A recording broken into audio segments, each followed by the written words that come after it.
Isa sa pinaka-importanting pyesa na chinecheck natin tuwing nagbubukas tayo ng panggilid ay itong V-belt. Sa vlog na to, ipapakita ko sa inyo kung paano natin malalaman kung quality na tong belt. Ano yung tamang paraan para hindi maipit yung belt habang kinakabit natin? Saan lang tayo dapat bumili ng belt para iwas aberya sa kalsada? At mamaya, bala kong ibigay itong extra belt dito sa mga naka Mio Gravis din na motor. Kaya tapusin nyo itong video na to para malaman nyo kung paano nyo makukuha itong extra belt.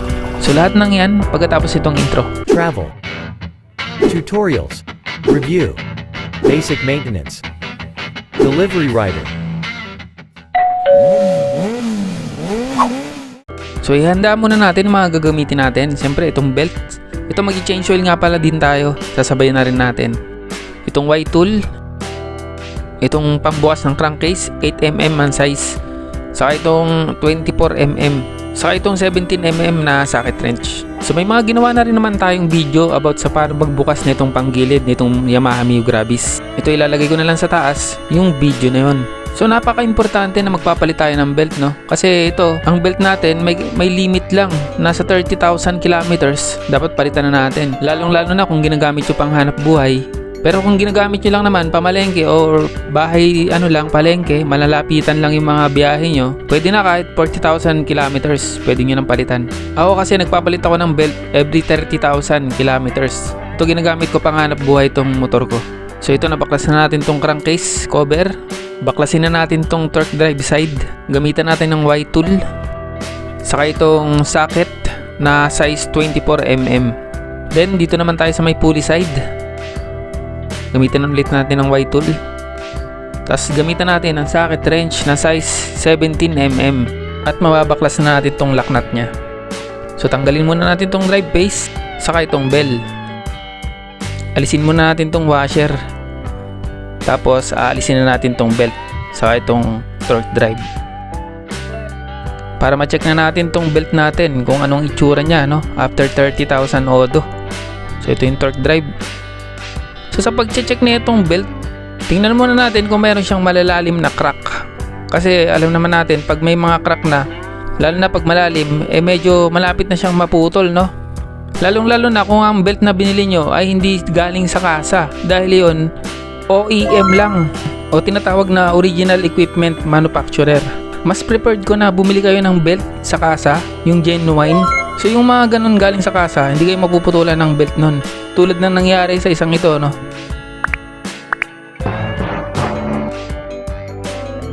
So ang nangyari dyan, talagang naputol yung belt nya, no? Saka meron pang isa dito.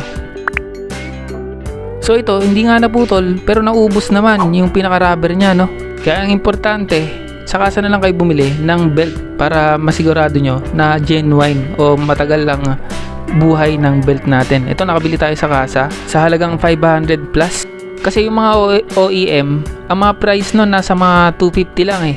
Pero hindi quality kasi nasa 5K odo, mapuputulan ka na ng belt.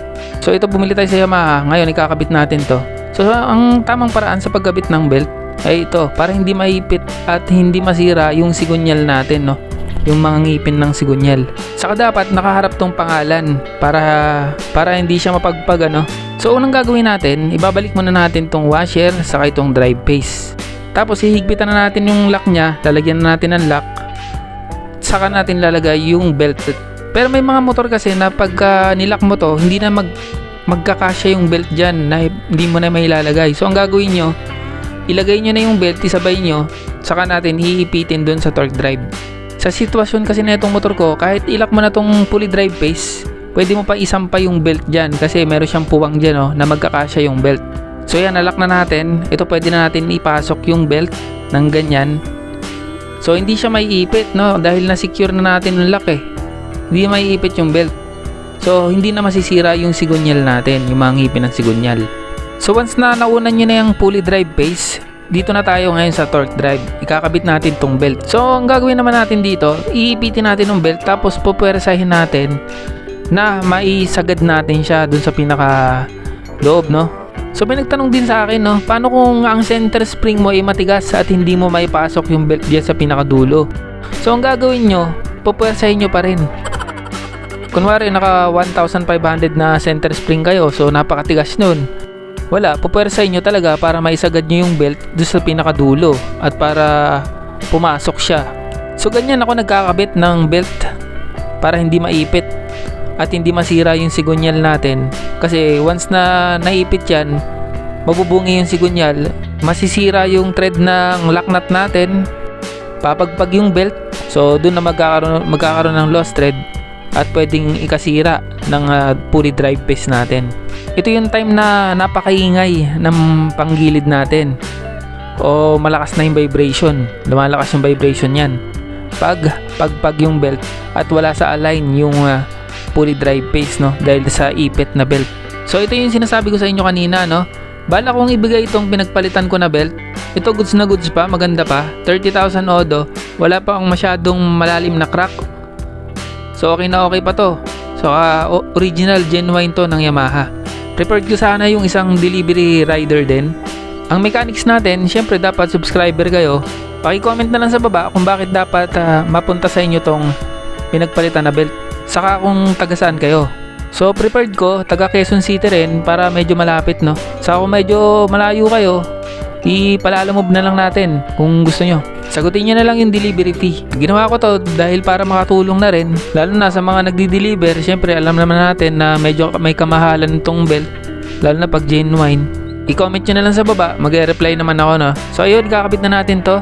Ihigpitan na natin, gamitan na natin ng white tool. Ibalik na rin natin tong bell. So higpitan na natin, lagyan na natin ng nut, lock nut.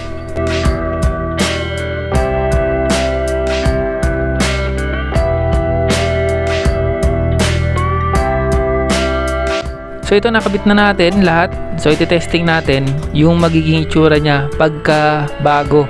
Kasi ang alam ko pag bagong belt ang nilagay nyo, papagpag siya sa umpisa.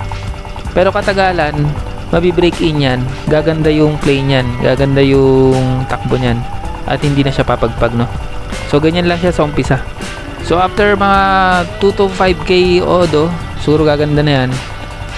So maganda i-long ride nyo kung kapapalit lang ng belt nyo para mabatak siya, no, at gumanda yung play niya. Recap tayo, napag-alaman natin na ang OEM ay hindi ganun ka-quality. Mura pero hindi quality, kaya dapat sa kasa lang tayo bibili ng belt.